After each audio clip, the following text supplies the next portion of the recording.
start our evening.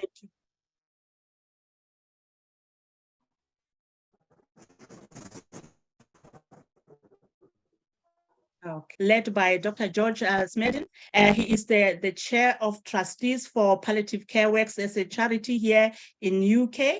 He is a retired GP who has served here in UK and many parts of the world, especially in Africa. He has been supporting palliative care teams and programs and palliative care education in different countries like Zambia, Ethiopia, and in many different countries with his team. And indeed, it is quite a privilege to have him on board because they've got plenty of educational resources that we can learn from when we can just check their website. Together with him in the same session, we will have Dr. Gillian. Dr. Gillian is the professional social worker. He's the specialist palliative care social worker. And his thesis was actually focusing on the experience of the children who have got their parents having life-limiting conditions. And indeed, she has extensive work in Africa, in different parts of the world, like Tanzania, Kenya, Ghana, Ethiopia, and Palestine. So we have got people with a wealth of experience in this field, as well as always trying to explore ways and impacting the participants on how best to communicate the challenging subject that we normally find ourselves having to share. And I think in this juncture, I can just say we will have that the presentation which they will both deliver. And then after that, we will have the group discussion, followed by the video clip that will be demonstrating how the conversation can flow and what are the things to take into consideration. And because the world here as social and healthcare professionals, time and again, we communicated these things with the parents or with their patients and their families, and just to see how the dynamics will be. And also to learn about the strategy that can really help us to be organized in our communication, the spike model. And it's just, if you have got a notebook and a pen, that will be incredible, despite the fact that we'll have the recording later on. But anything that might really resonates with your workplace or things that you think they are very significant to your area of work, then it will be a good thing to note them. And then the session will flow. It will depend on the number of faculty members that we have on board. And we might have the breakout rooms just to have some other group discussions that are following the video that will be played. And after that, I think it will all come back to the main room, have some few discussions and the summary of our day. But it is an incredible opportunity that we can all gather in one place and share this knowledge. I don't know, Erin, if you might say a couple of words before. No, we're just really excited that you guys are back. You guys are keen students. You're showing up on time or early. It's very exciting. And please do reach out to the faculty. We have 11 today, Tebello, on the call with us, which is great. Wonderful. We have people that are working in the region. We have people that are interested in the region. And we obviously have people with a lot of experience. And our group within Palchase and Starlight and APCA is very non-hierarchical, if that's a proper word. So please just side message them on Zoom and reach out to them if you have a specific question. We want this to be as interactive as possible. And of course, we're not with you, which I think many of us would want to be with you in person. But yeah, so please do reach out if there's something that was said. Do that. And yeah, I think we should be able to do breakout rooms if our faculty are able to stay with us for the full hour and a half. It will just be random again. So our faculty will get some new students, but I'm sure George and Gillian will help us just with a few questions to go over or things to think of during our discussion time. So with that, I think Tebello, we can pass it over to Dr. George and Dr. Gillian. Yes, indeed. Yeah. Okay, shall I start? Can you all hear me all right? Yes. Good, fine. Okay, so hello everyone. I'm Gillian Chows. I wasn't able to be with you on the first session last week, but I'm really pleased to be here and joining you today. And I'm particularly delighted that there are so many social workers on the group. That's a real thrill for me. I'm the only social worker in the Palliative Care Works team, and I hope that we can make the case today for the importance of multidisciplinary, multi-professional teams. I worked for many years in social services in the UK, and then I moved into palliative care, mainly working with children and families. And my research, as Tebello said, was with children, was participative research with children whose parents were seriously ill or dying. Tebello talked about the number of countries that I and George have worked in, so I won't say any more than that, except I'm hoping to be able to be face-to-face in Lesotho at some point in the near future. George. Hello, everybody. I'm very pleased to be here and pleased to have met so many of you last week.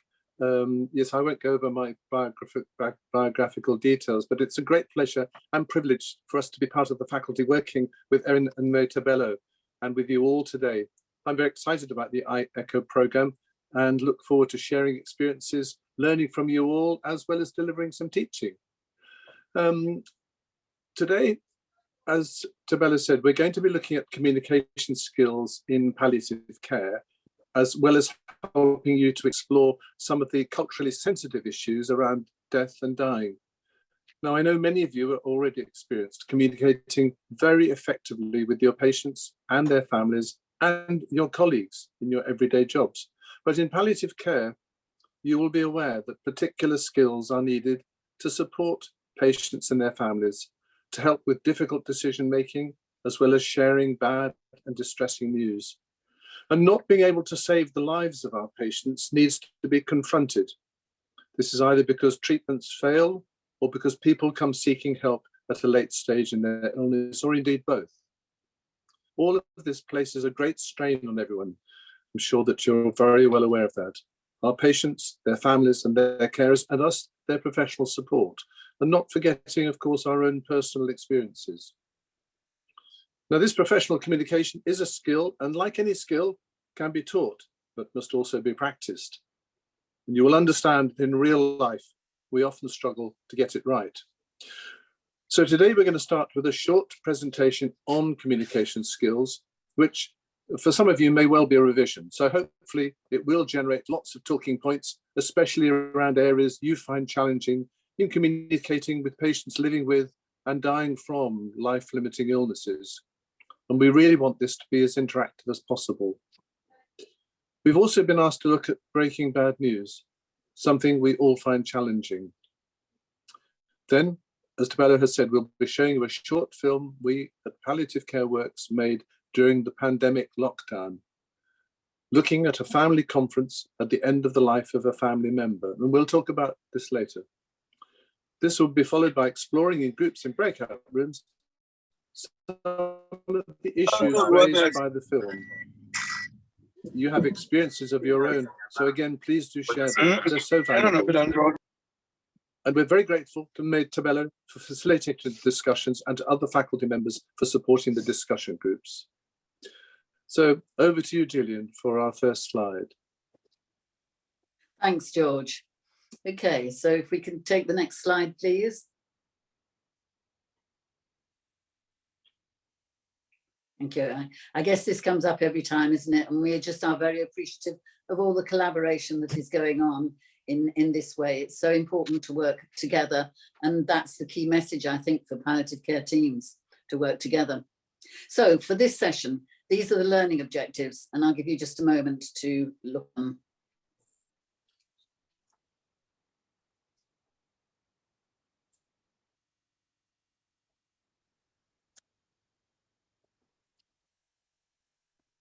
So, as we've acknowledged, communication is the bedrock. It is the foundation of palliative care. So I'm pleased that we're exploring this right at the beginning of this course. Inevitably, there's always a great deal to cover, and as always in palliative care, there is never enough time. So we do urge you to look over the session and to try and deal with this and explore the topics in your own time as well. But 5 key objectives for this session, and you'll see that's important. We'll talk a little bit more about that.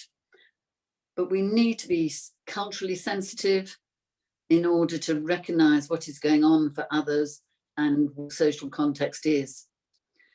The phrase humble curiosity just reminds us that we can learn as well as to share and to teach. And then towards the end, we're going to look at actually 2 models. We'll look at spikes in detail and another one called break news as a way of helping us to deliver bad news effectively and compassionately. Now, if we could have the next slide, please. I'm sure that as George has done good communication for many years, so much of this will be a reminder, but we'll all have had experiences, both within work and in social settings, where we think that we've communicated something clearly, and then we realize that the person listening has not understood. So sending is not sufficient. It just is not enough. The message has to be received and understood for communication to really, really happen. So it's always 2-way, and checking out what has been understood is essential. Next slide, please.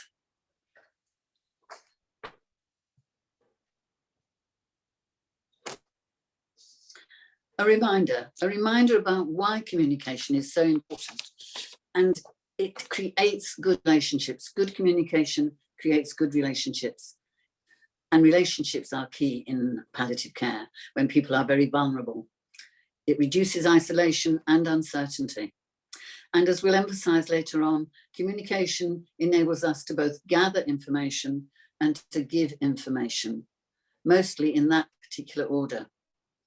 Overall, if we communicate effectively, the other person feels valued, they feel understood. And good communication allows an expression of feelings. We may know the facts, but feelings for people are also facts. So there needs to be space for those. George. Let's look at some of these things in more detail. Could we have the next slide, please?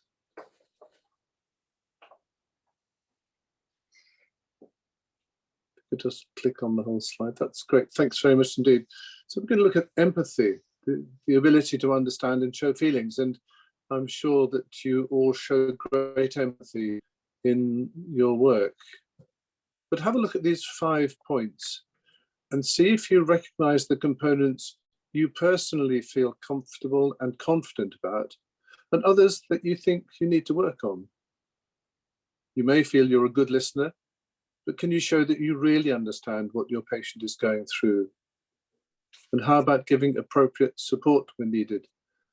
The notion of being yourself, sharing how you feel with patients. Self-awareness is so important in communication. It's always, can I do better? And this concept of humble curiosity, what is it that I can learn from you? This includes acknowledging and respecting cultures, traditions, and belief systems, particularly important to patients and their relatives around dying, death, grieving, and bereavement. And I'm hoping that we can discuss this more and learn from each other. Could I have the next slide, please?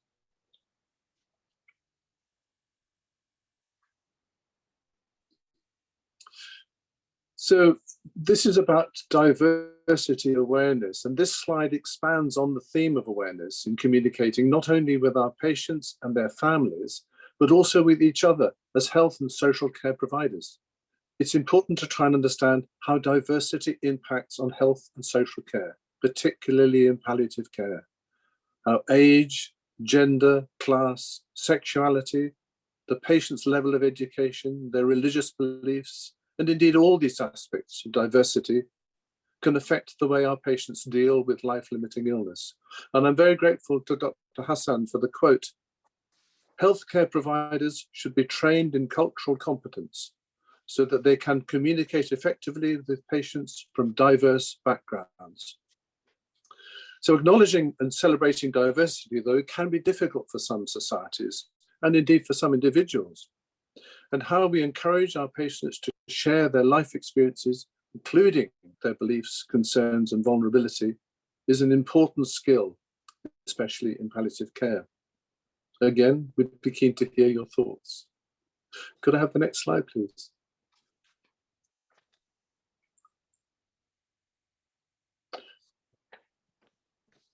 Now, this is to remind you, and remind us all actually, how little we need to say and how much we need to use non-verbal skills when we're communicating with patients, especially so in palliative care. So what we do say, therefore, this 7% of the message that we orally communicate in words, what we do say needs to be clear and in language our patients understand. Now, the non-verbal components that are well known to you, I'm sure.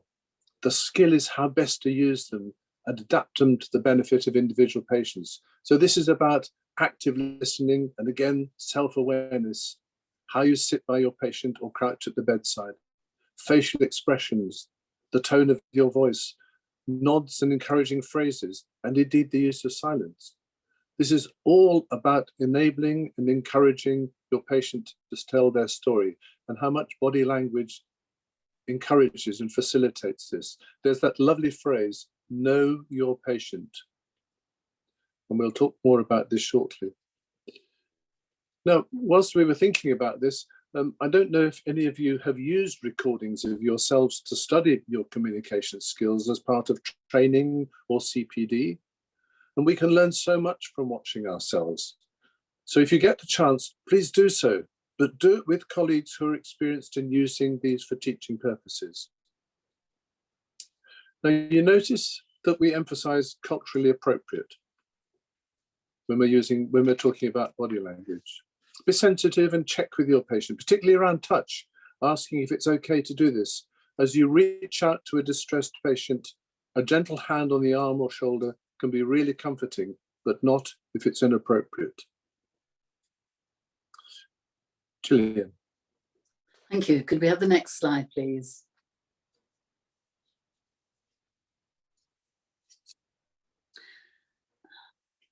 Thank you.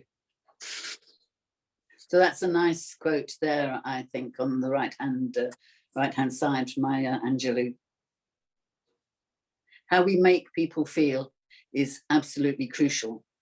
And if we're going to be thoughtful and compassionate and effective, we need to be self-aware. That means we need to perceive and understand the things that make us who we are, the things that we value, what our personality is like, what our values are, what our beliefs are, how we express our emotions, the biases that we hold that we're sometimes not very aware of, and the judgments we may be quick to make. So it's really important to have that self-awareness and not to discount them, but to hold them to one side, as it were, because others that we work with will see life differently. We don't have to change or deny our values, but we shouldn't impose them on others. So for a very simple example, some of us show our emotions quite readily, others of us are more reserved. It's not for those of us who are free with our emotions to make a judgment about those who are more reserved, to think that they are not upset or they don't have strong feelings. So we just need to be really careful and be aware of our own values. Next slide for George, please. Thanks, Gillian. Now, some of this will be a recap, but try imagining being with a patient now. How will I use my skills, knowing that conversations with patients in palliative care will often be emotional, distressing, and challenging? We've seen how important active listening skills are for effective patient-centered care. And if you listen well, your patient will almost always tell you all you need to know. the 80-20% rule. Paying attention and not interrupting, beware doctors, shows your patient that you care, that you value what they are telling you. It builds trust. Silence is an active listening skill and gives time for the patient to think about what to say next, and indeed to begin to experience some of their feelings. Never be judgmental. Allowing a person to voice their concerns and fears can bring great relief and help them to feel less isolated. A patient will often pause before they share something important or painful. And as an extension of good listening skills, you need to develop the ability to reflect words and feelings back to the patient and to clarify you have understood them correctly. An example could be, you seem quite angry, or what I'm hearing you say is that you don't feel your children are being very supportive. Is that correct? And using open questions encourages the patient to share their thoughts and feelings and adds clarity if you're not sure about something. And then throughout the conversation, check where you are. Summarize as and when you feel it's important and helpful by sharing thoughts, so that when you come to next steps and the sharing, decision-making and planning is more comfortable. Thank you, Gillian. Okay, next slide, please. We're going to move on now to a particular aspect of communication, breaking bad news. So there's a definition of it. Bad news has been defined as any information likely to alter drastically a patient's view of his or her future. It's anything that changes their view of the future for the worse. We classically think of a cancer diagnosis as bad news, and of course it is. But equally, when a patient is, for example, told to give up driving, that's bad news. When a partner is advised that maybe the patient's bed needs to be moved downstairs, that's bad news. When the child in a family is told that their dad will not be able to play football with them anymore, that's bad news. And they will grieve. George. Next slide, please. Grief, that terrible sense of loss. It's natural and normal and unique to the individual. We've all experienced it and will many times in our lives. The distress of losing a loved one is devastating. And you will have seen grief triggering a range of powerful responses, physical, emotional, and spiritual. And these will often come out over a period of time. We talk about attachment.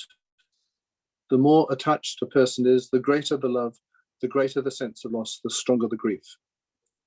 And attachments, as Gillian has pointed out, are both tangible, things that we can see and touch, like a person, a house, a car, a place, and intangible, for example, our ideas, our dreams, people's goals, people's expectations. I'm not sure if you're familiar with the term anticipatory grief, that sense of loss before an actual loss. It's often not acknowledged, talked about, or even understood. So maybe something to talk about in our groups, as it has real relevance to breaking bad news. And again, as Gillian has pointed out, of course, grief isn't only death-related. We grieve for the loss of health, of a friendship that has ended, or losing our job or an ambition. If people have had to leave their homes, there may also be grief for their past life, their culture and families left behind. And not forgetting the need to acknowledge the various rituals of grieving. If we may.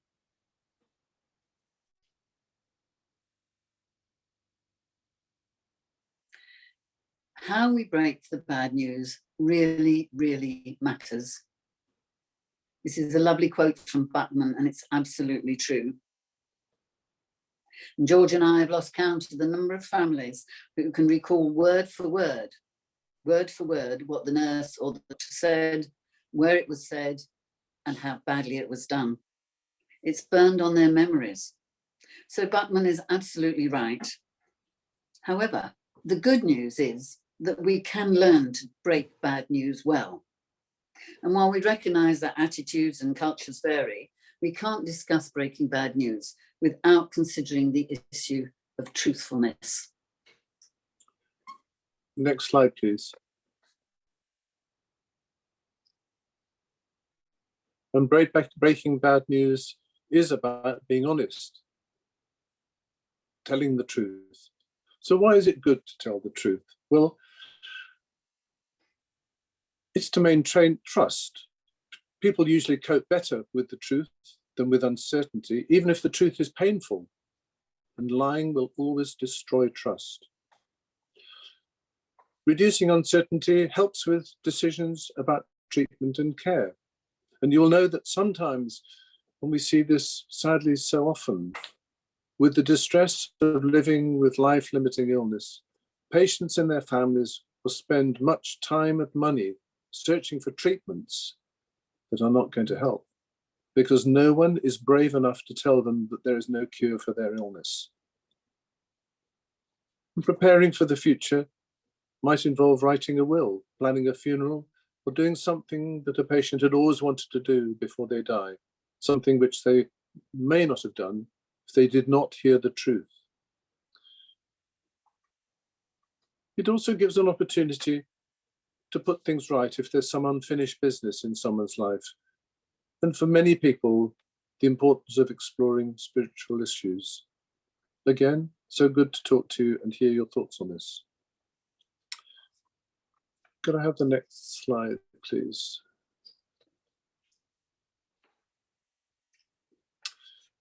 So we come to actually how one might break bad news.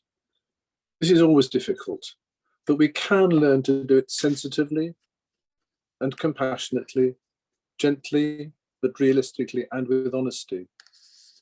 It can make a devastating and distressing situation so much easier to cope with for patients and their families, as well as for ourselves as professionals. It needs practice, and again, we don't always do it as well we have hoped. And we all know what happens when it goes badly. So here's one model to look at, known as spikes.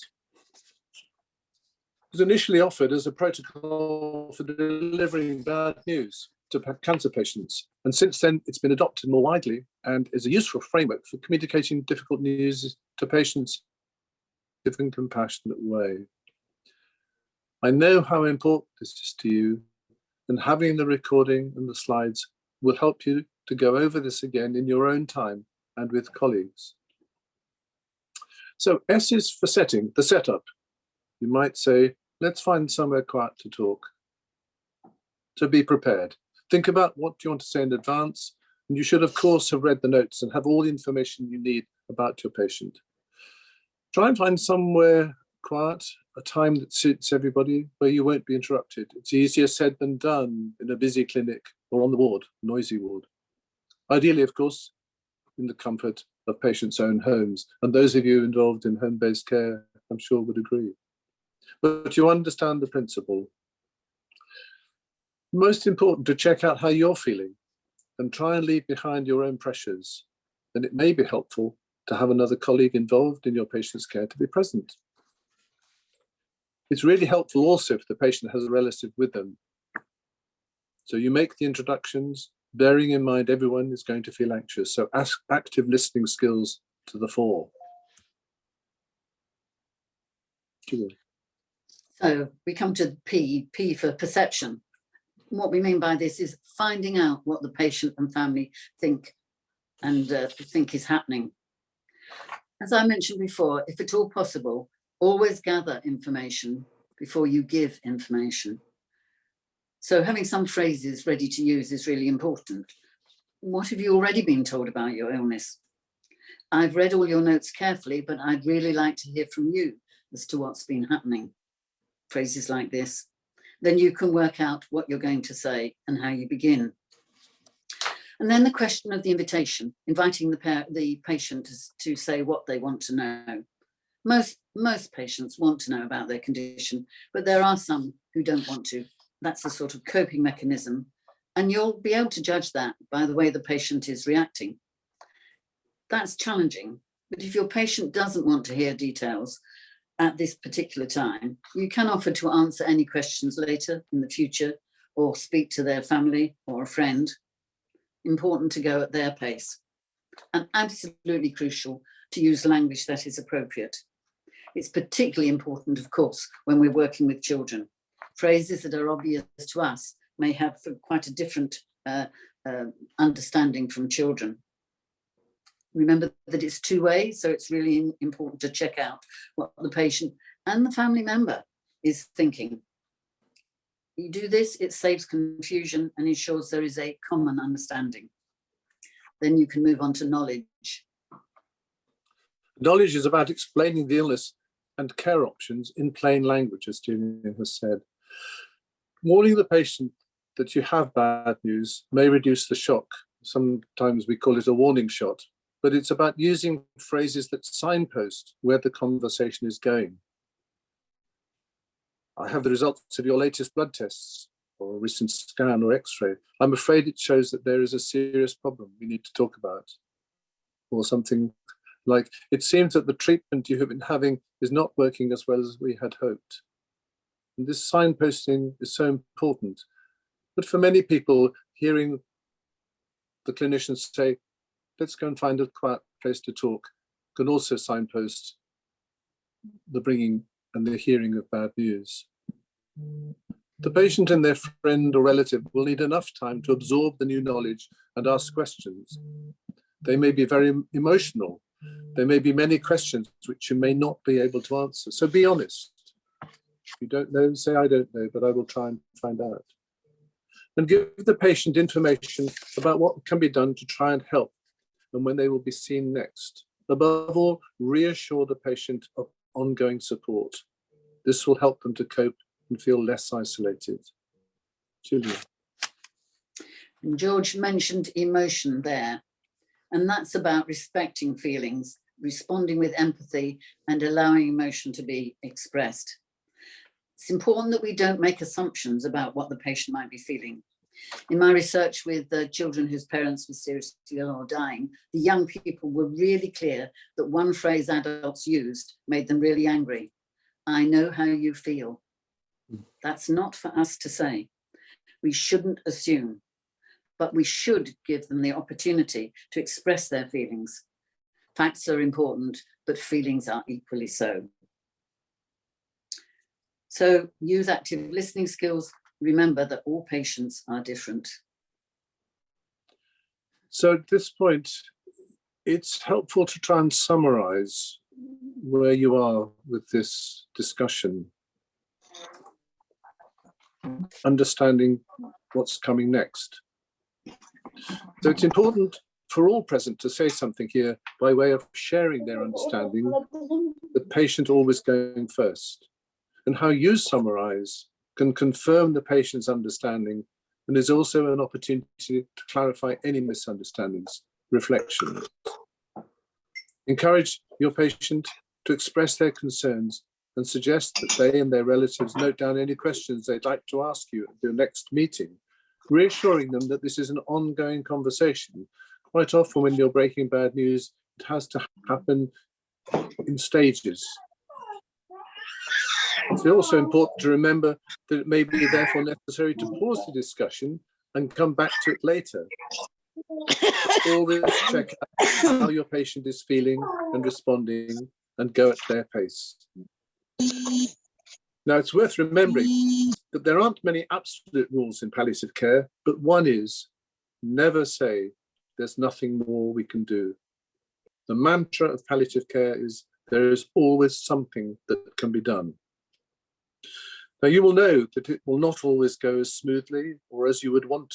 So remember, it's good practice to share with a colleague how breaking bad news went and how it has left you feeling afterwards. So we do recommend that you go over spikes in your own time and share it and practice with colleagues. So as you feel a little more confident, when faced with this, you will have this in your skill set.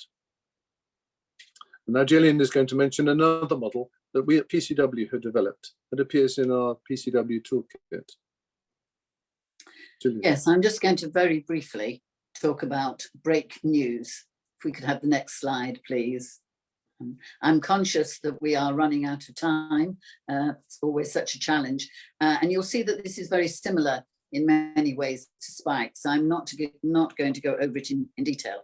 It's one that we use regularly, but as far as you're concerned, you need to choose one you feel comfortable with, and then to adapt it.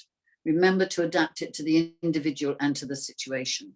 It won't feel genuine if you just do it by rote. It needs to be adapted. So the one thing I really want to just comment on before we close is this last one, stop and reflect, and reiterate what George was just saying about the importance of discussing it with a colleague, or at least giving yourself some time. We always need to recognize the impact of breaking bad news. Breaking bad news is not easy for others to hear. It's not easy for us to do. So accept that it's hard, that it's exhausting, that you did your best, even if there are still things that you can learn and improve on another time. You may not have time to stop straight away after a visit, but try and find some time before the day ends to reflect. You're not Superwoman, and you shouldn't try to be. Tebello and Joan both have talked about self-care last week. None of us can afford to neglect it. So S is for stop. And that's what I'm going to do now and hand back to Tebello. What a wonderful and informative session indeed. The one that resonates so much with most of us, because communication is the web that connects us as human beings. Even animals do have their own language of communication. It is the fundamental thing and a crucial element of how we connect, how we build relationships, how we assess and identify issues, how we solve the problem, how we negotiate. Indeed, the critical thing to remember, even as we are a collaborative a group of organizations and people to discuss, we were communicating, even relationships, the partnerships and the collaborations, or contracts can never come to place without people communicating and connecting. And organizations, they just come along as logo and a name, but it has to start with communication between human beings, heart to heart, mind to mind, and soul to soul. And what an incredible session you have delivered, Dr. Gillian and Dr. George. We are very, very much privileged with this wealth of knowledge and wisdom that you have shared with us. And I just hope our colleagues and participants will be able to really see how they can apply to their individual situations. I think now, with regards to time, we will be heading to the video at 7:50 Lesotho time. But for now, I think it's best that we can just allow people to ask questions, to have some general discussions in this bigger group. The smaller groups will be after the video session. Thank you. There's Anyone with a hand? Okay. There's a really great question in the chat. Maybe I'll pass it to George. How do you stop yourself from being emotional when you break bad news? For example, crying. Yes,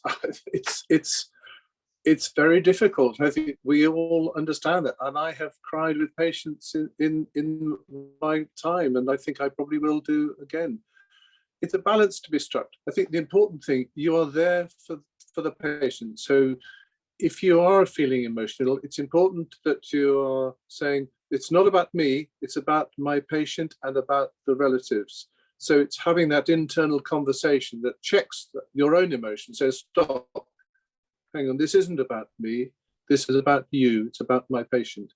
And I think it's that awareness that you're in a situation where you know you're going to be emotional, so you kind of build into that an early warning system, if you like, that says, if and when I get emotional, I will remind myself that this is not about me, this is about my patient and what they are going through. It comes back to this notion of empathy. Is that helpful? Thank you very much, Dr. George. And another thing, you have touched base on self-care. Sometimes we enter into conversations that are so much identical to the situations we are experiencing in our own lives. Sometimes we have to be honest and genuine with ourselves. If you are to enter into a conversation that is actually provoking you to enter into a certain level of emotions within yourself, and you don't think you are ready that day, not necessarily that you are not fit to do the conversation, but you just feel this one might be a bit too much for me just for today in this journey that I'm in. So it's just to communicate with your colleagues and allow them to take that caseload for you. Any more questions? Sorry, Tebello, can I Gillian. just come in there? Yeah. Thank you. I'm just reminded of a colleague who worked in, a social work colleague who worked in accident and emergency, and she had a teenage son who had a motorbike. And when cases came in, a young man, a teenager who'd had a major accident on a motorbike and was not going to make it, she was clear, just as you say, Tebello, that that was not something that she could do. And she would ask another colleague. And that was not dipping out. That was not being weak. That was absolutely being very, very sensible. And if I can just go back to this question about emotion, absolutely with you, George, about what you said. I'm also reminded of a child in a family that I worked with who said to me that when she was visiting her dad in hospital and he was dying, and she was speaking to the nurse became emotional and a bit tearful. She said, I liked that because I knew the nurse cared about my dad, and that helped me. So the nurse wasn't so hopeless, so much in floods of tears that she couldn't be of any use. But for the child, that demonstration of sympathy, of emotion, of caring was really, really important for her. So it is finding that balance always. Sorry.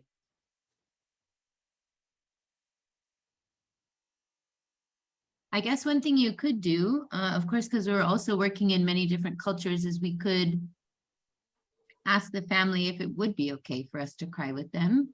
Maybe in some cultures it isn't appropriate, so for a professional to cry. So I guess depending on how long you've been working with the family or relating to them, yeah, I mean, if you felt like it was appropriate to ask that question, we could also ask, would you be okay if during the next few days or however the relationship has gone, is it okay for me to cry?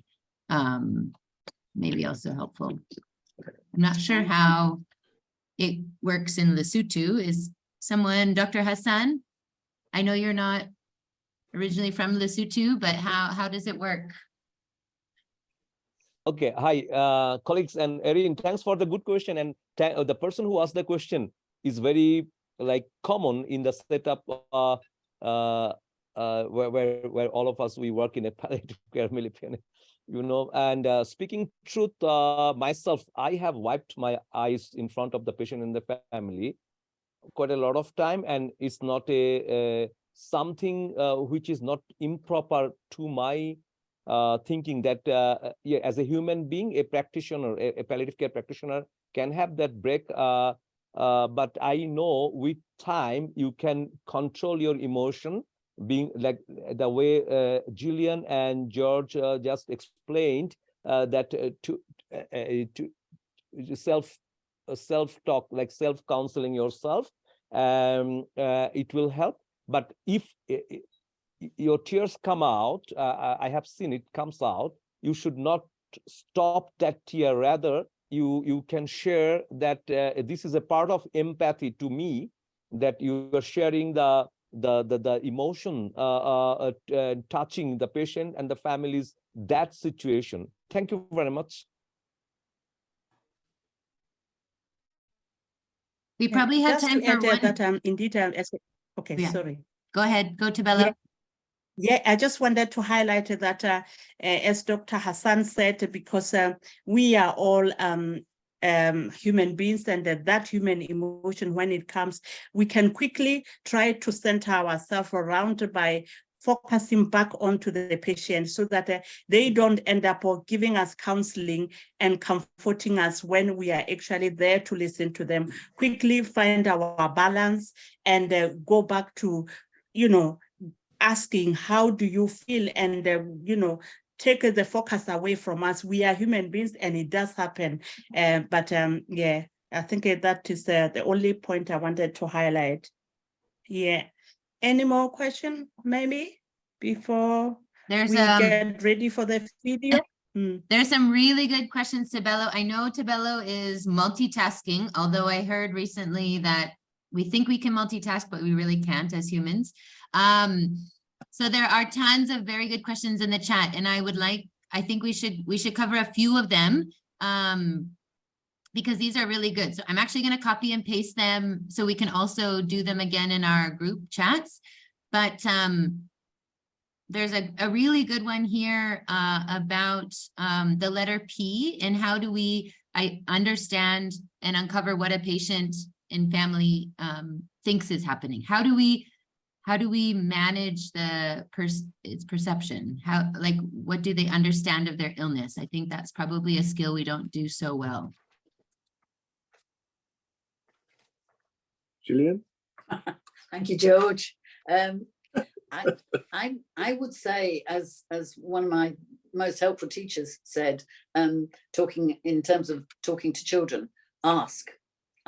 So that question, that suggestion I made, when you can say, well, I have read all the notes, I've had discussions with my colleagues, but I'd really like to hear about what you think has been happening, is an invitation to the patient. And as George has said, if you stay silent for long enough, if you practice active listening, then the patient, the family will eventually say, there's a real art in being prepared to wait for that silence. And perhaps sometimes just to question, just to repeat a sentence. And I think you'll see this demonstrated in the film when somebody talks about how their wife has changed, how they're a bit different, they're more worried. And just to repeat, you said more worried? People will find it hard not to respond to that and to then to elaborate and to say what's really worrying them. And then there are some people who are so self-contained and so determined not to give anything away that you won't get anywhere. And it becomes a question, I think, of just waiting for the window just to open, just a tiny chink, and you might be able to get in.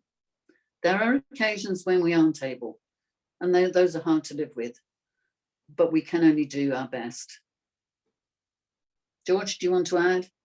No, I think that's very fair. I think it is about asking, trying to help unlock the patient's own understanding of their condition, and I think one of the things that I feel very strongly about is that patients are so vulnerable coming into our territory. They have to learn a new language about illness and health, and sometimes by reducing our conversations to very much more simple language will unlock the patient's perception. But I think it's okay to say, what's your understanding about your illness? What have you been told before about why you're so sick? So I think, it's important to acknowledge that patients will have been given information already and that they're processing it, and it's important for us to know how they're processing it. Thanks, Gillian. We Can I could just probably... say, there was a very good question in the chat I noticed, was that I think it's a really important practical one. It's around how many people do you have present when you are breaking bad news? And I think for me, there's an interesting cultural issue here, because I've worked in places where everybody crowds in, and you try very hard to say, could we have a private moment perhaps with the patient and the husband or wife? Oh no, everybody has to be in. And it's how you negotiate across that cultural divide, if you like, for the purposes of breaking bad news over. So I'd be interested to know if there are experiences people have got about that. Yeah, Annalise has just replied in the chat. She's working in a refugee camp in a fairly densely populated area in Kenya, and she said it's really difficult sometimes to have that privacy. So I guess in some settings it is not only the family, but sometimes even the other patient's family listening in, which is obviously not ideal. But it's kind of the reality, I guess, sometimes. There's another But really good I question. suppose the other thing is ask the patient, because if you say to the patient, look, Yeah. you know, is it okay if I ask your family to give us some privacy? And they say, no, I want everybody here. Then you're getting that clear direction from the patient. So, you know, as we've said throughout all of this, it's check with the patient what's right for them. We have to work around that. We have to work with the patient. One of the advantages of having others in the room, other family members, etc., is that they then are also hearing the same words as the patient does. Because I'm sure we've all had experiences where the patient or the other family members relays what is said, or indeed, as I think Annalise was saying about translators, but it's not relayed exactly. People hear it differently. So there is an advantage in more people hearing exactly the same thing, even though they often then go on to interpret it slightly differently. I was just highlighting the cultural perspective from Lesotho, in which case more often you will find that the patient, especially when their illness seems to be advancing and that they feel really helpless in how they're experiencing symptoms, they tend to really get this feeling of being, you know, helpless so much that they give away their power and their decision-making capacity. And they become so dependent that people make decisions for them, and they will just be coming into the room, the whole family, even the neighbors. So I believe the whole reason why this palliative care is so crucial and really important for us as Basotho now more than any other time is just to embrace the fact that palliative care starts from the point of diagnosis. And if we have journeyed with this patient when they came by themselves or with only one member of the family, we will have established the relationship, have spoken to them, and then even if then the information that has to be broken is a much serious one. Then we have established a rapport to really check with the patient, who would you want to be part of this conversation as you came today to collect your results? Then that might help us to strategize how to approach a big crowd that is waiting to enter the room with the patient, just to ask a few members that we will have had the consent from the patient, and then reassure the rest of them that with the discussion we are going to have, then the whole family will update you accordingly. But for this session, may we just have a moment with the patient and 1, 2, 3 people that the patient will have given us to ask into the room, because otherwise the patient are always disempowered. But we need to empower them so that they know they are part of the journey. And the journey is about them, and we need to honor their own wishes and preferences.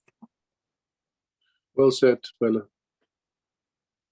I think, Erin, you can go ahead with the video clip. Yes. Any more questions? Yeah, there are some more questions. So faculty that are on the call, I know we have people from many different countries as faculty. Please do chime into the chat. There's some questions there about anticipatory grief, which may look very different in different cultures. So let me share my screen. We're going to have our video now for the next 12 minutes.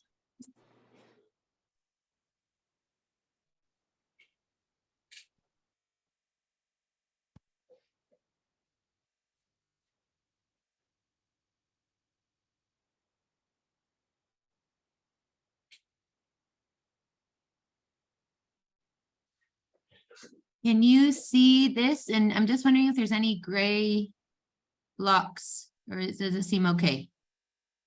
Okay. It's okay. Okay. Yeah, it looks good. Okay. Looks good, Erin. Thanks.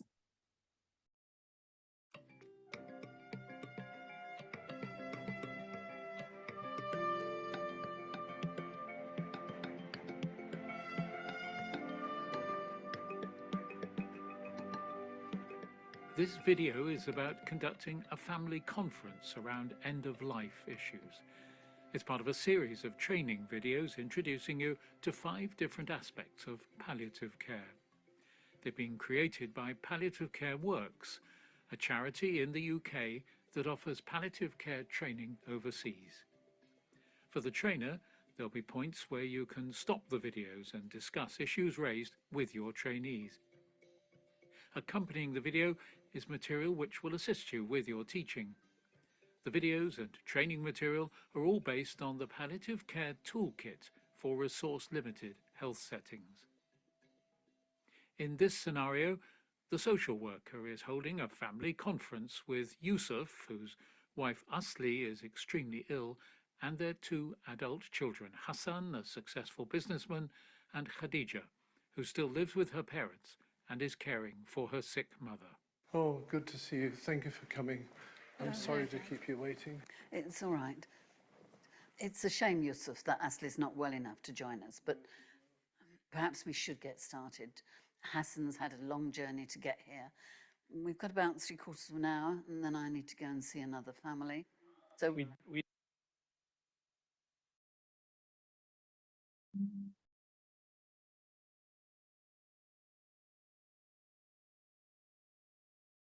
We don't need that long.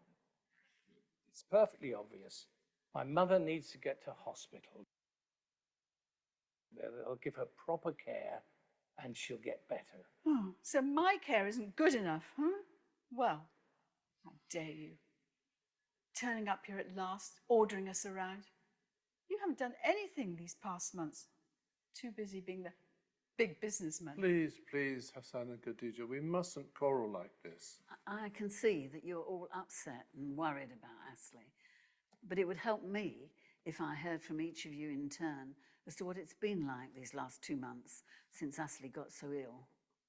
So, Yusuf, could you start, please? Asli's always been strong, so hardworking, and she never complains.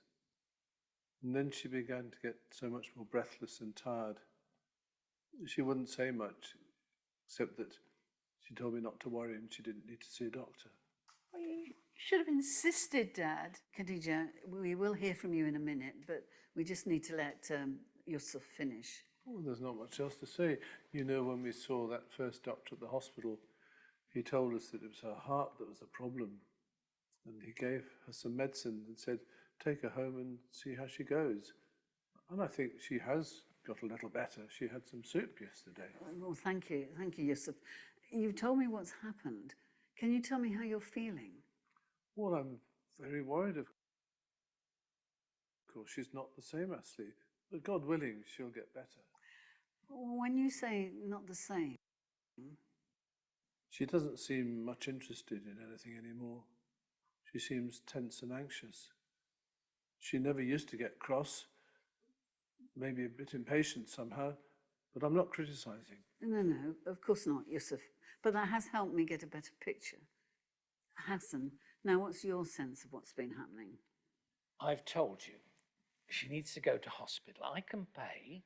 I didn't realise how ill she was until I got here. It's not easy to leave the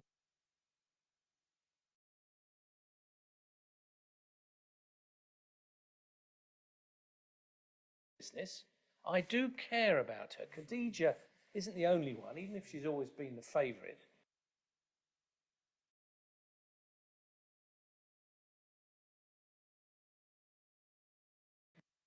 But you need someone to get a grip on things, you know, take control. We need to act now. The hospital will be able to get her better. And it's awful seeing her like this. Yes, it's hard for children, however old they are, to see a parent so very ill. Khadija, can I ask you, you've been doing a lot of the daily care of your mother. How has it been for you? I really want to look after her.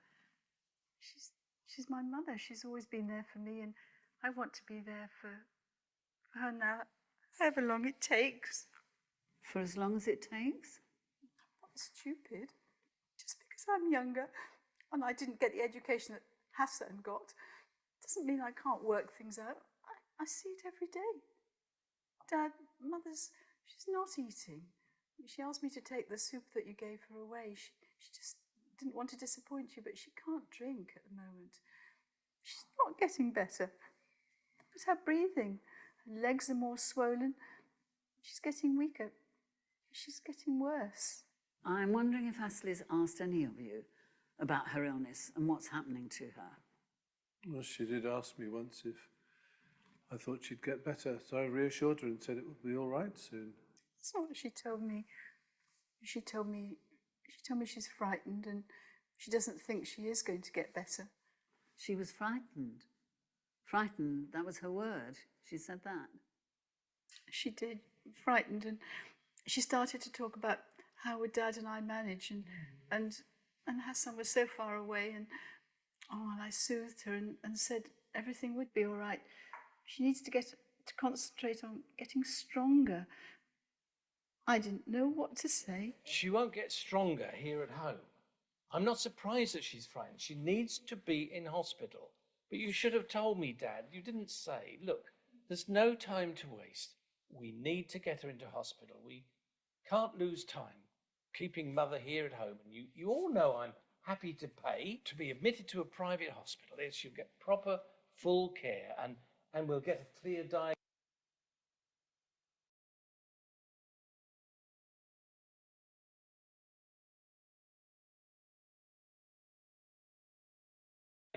at last. That'll help. Well, Hassan, you're right that a clear diagnosis would help. And I can share that with you all now, if you would like. Yes, I think we do.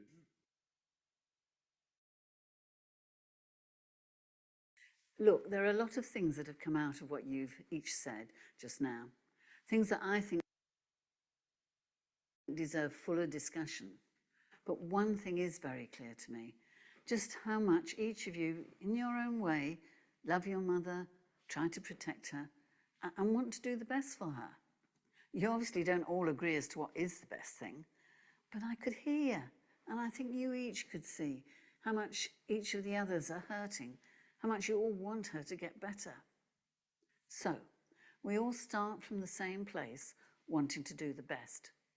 And working out what is best depends on understanding exactly what is wrong, the diagnosis, and then how things will develop, the prognosis. In Yusuf, you're right. You're right in understanding that it's Asli's heart that is the problem. It's become very weak over the last few months, and you can see how much worse she is in the last few weeks.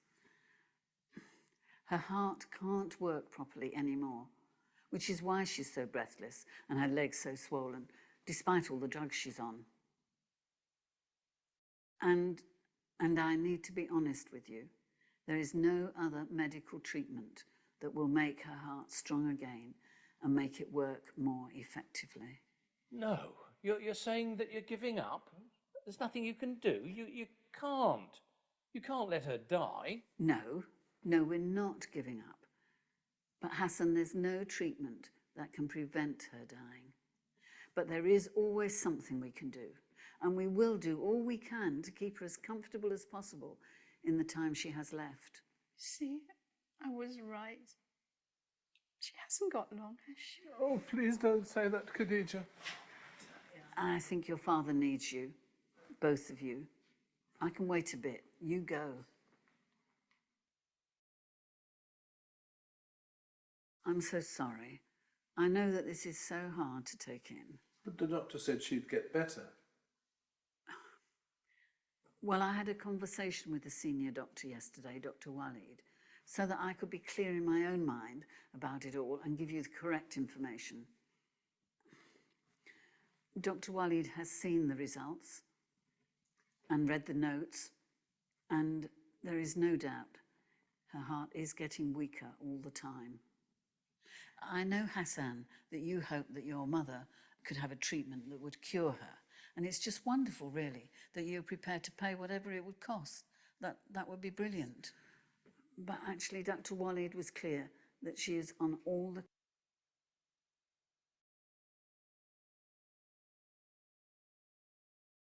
correct treatment already. But in hospital, she would really get good care with all the right medicines.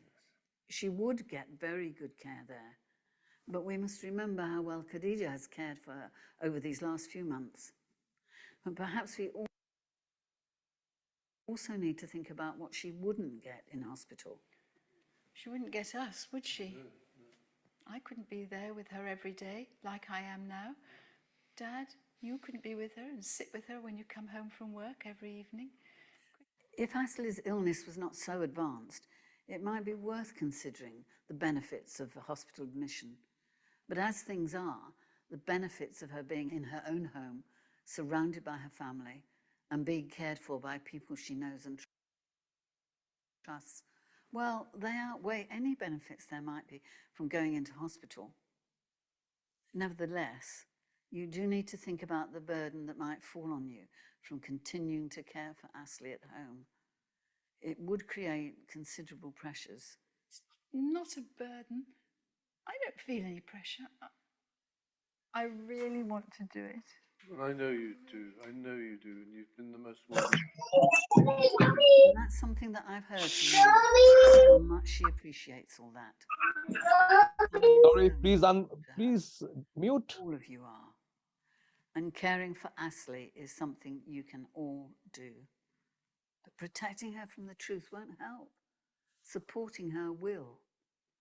And the palliative care team are here to help and support you all.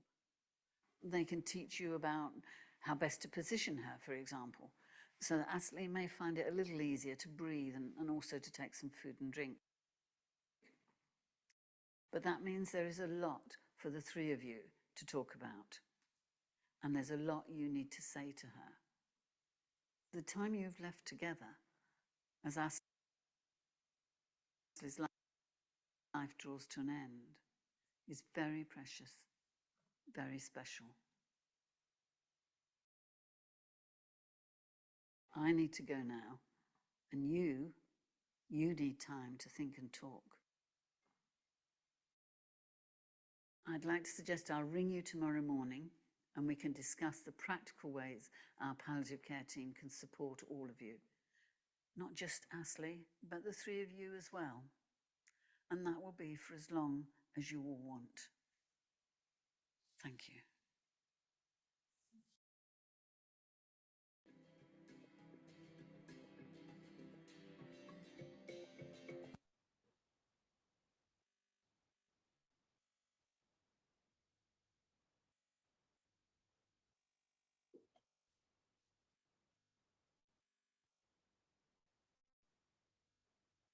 Thank you very much. We are very, very sorry with the quality that seems to be challenging for most of us. With regards to the WhatsApp chat, we have just noticed that many people could not really get connected and couldn't see the video properly. When they see the video, the voice and wasn't really flowing for them to get it. So it was cutting and a bit slower. We are very much sorry about that, but we hope you have been able to capture the real message behind it and how the dynamics of the family could be addressed by somebody, whether it's a social worker or anyone that might be in that similar situation as a member of multidisciplinary team, communicating and sharing news with the family. And also building the rapport and ensuring that the family is on the same page. They can really support one another and come up with a plan that will best suit their situation and their family. So I'm not sure, Erin, if you have been able to see if we can go into breakout rooms and just to discuss the video. If we have been able to watch it. If not, probably we can bring up some of the questions that were not attended to in the chat or any more that people might have before we would come back to the main room. Yeah, if Gillian and George want to give maybe a 5-minute synopsis, then we can head into the rooms. We'll have about 15 or 20 minutes in the room. So Gillian, did you have a way you want to guide our conversation? Okay, well, I'm really sorry about the bandwidth and the difficulty. Can I just say what we could do is send you the full script of the video, and perhaps that can be attached to the recording or sent to all the participants, so they would then have that. Let me just try and summarize this very quickly. So so the actual patient is too ill to join the family conference, so that's unfortunate, but the dad, the daughter and the son are there, and it becomes very clear very early on that they have very different views. The husband is hoping that his wife will get better. The son feels that he can just pay to get his mum in hospital, and that will sort everything out, a private hospital.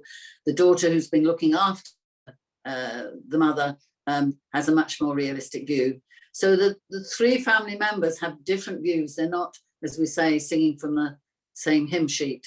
So one of the tasks of the social worker is to acknowledge each of their views, to remind them that there is something in common they all have, that they want the best for their mother, and then to help them all to see what the truth of the situation is. So to be clear about the diagnosis and then about the prognosis, and she tries to give them time to take this in, offers a plan in that she'll contact them the next morning when they've had time to think and reflect, and discuss the ways that they can help support the family. So that's, I mean, the video happens in 10 minutes. Very often to actually get to that sort of point may take several visits. And you will have realized, of course, that because this was done in lockdown, we couldn't use other people. We just had to use ourselves. We are middle-aged, white English people, but we've tried to create a scenario that probably applies to many resource-limited situations. Okay. Thank you very much with that summary. At least it has made us have a bit of an idea of what we might have missed, but in a nutshell, that is the situation. So I think, Erin, you can go ahead with sorting out the breakout rooms, please. Yes, let me just make sure each room will have about 5 or 6 people. So yeah, I hope you have a good conversation, and I'll bring you back when you're done. Thanks, everyone.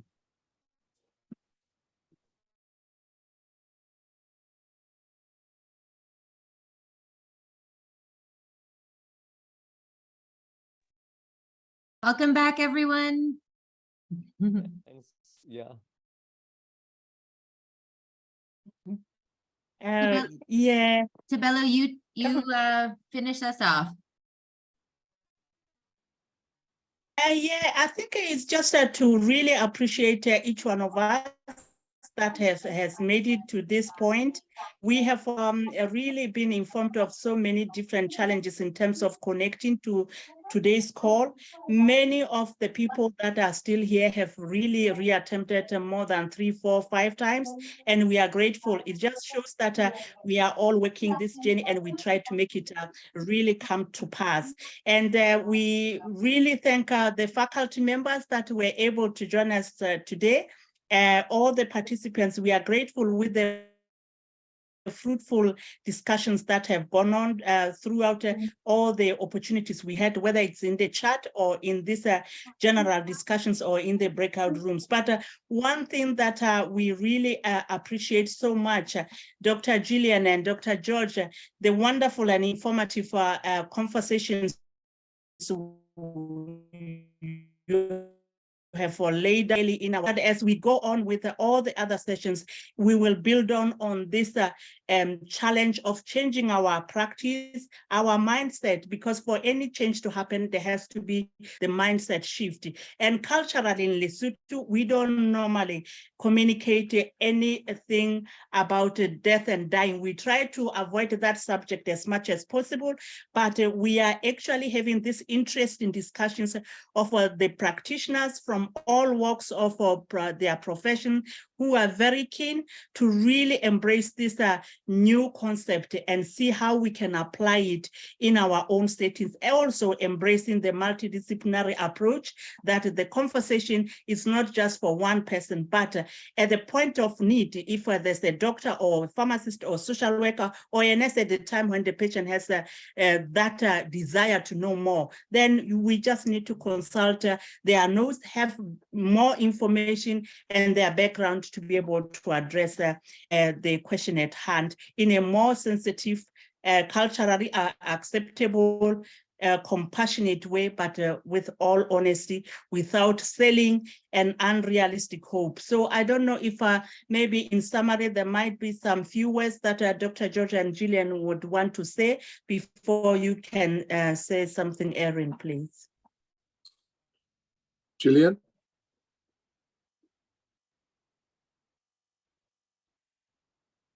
You're muted.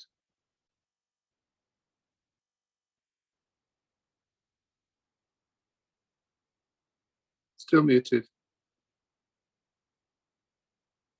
So whilst Gillian is unmuting, it's been a very, oh, Gillian, over to you. Sorry, only to say that I know that we're short of time. We overran in our presentation, so apologies for that. But it's been great to be part of this session. It is such an important subject, and there's something that we can all learn all of the time, us included. Thanks for all your contributions. Yes, and thank you from me as well. Thank you all very much indeed. I think, Tebello, as we end today, maybe a challenge to those that are still hanging on to this call, maybe try one thing new in your communication this week. Today is a bit overwhelming, especially with what Tebello has shared, that this may be really different than what we're used to doing. So choose one thing that you would like to try. And maybe do it even with your family. Our families sometimes are the best people to practice on, because I think if you expect when you are in that setting to be able to do it with confidence and empathy as the way we've been taught, it isn't going to happen so easily. And definitely have colleagues with you. I think we didn't talk about that too much, but in a family meeting, it doesn't just have to be one healthcare professional with 10 family members and a patient. You can do it together with your colleagues so that when you are faced with a really challenging question or an ethical dilemma, you're not there by yourself. And definitely, this is my nursing heart. Document your family meetings. Document the communication that you make with a patient, because it's really helpful for your colleagues to be able to build on what you've already done. And sometimes we don't get a chance to talk to our colleagues. We're so busy. You had a really meaningful conversation. The patient disclosed to you that they understand a little bit more about what cancer means. Write that in their chart. I know we don't always have time to do that, but it's really helpful for the team, and especially your palliative care colleagues will love you if you write it in the chart, because then they'll be ready, a little bit more ready for their session with the patient. But thank you everyone so much. I don't know, Tebello, how to say goodbye, but we'll see you next week. Honestly, and like you said, it's just to try something, just small steps at a time. To be honest, personally, this communication is the big thing dear to my heart, because without wasting your time, it affected me directly, and I know how it feels. Some of us in the groups, we have been sharing even how personally this subject is very dear to us, because I'm one of those that was told while standing at a nurse station that your mother is dead. If she was unwell, then we would say there was an anticipatory grief. I would have seen it coming. This is a car accident. So somebody that has just left my house an hour ago, then I come to A&E having heard that there's a car accident around the area where she was. Then if you come to that nurse station, you are asking, I've got these names, I'm just looking, I'm just checking if you have got such a patient here. Oh, just go around that corner, you'll find the body on the trolley. So I am so passionate about how sensitive we can be. You exercise the same compassion you would want to be exercised to you in any situation.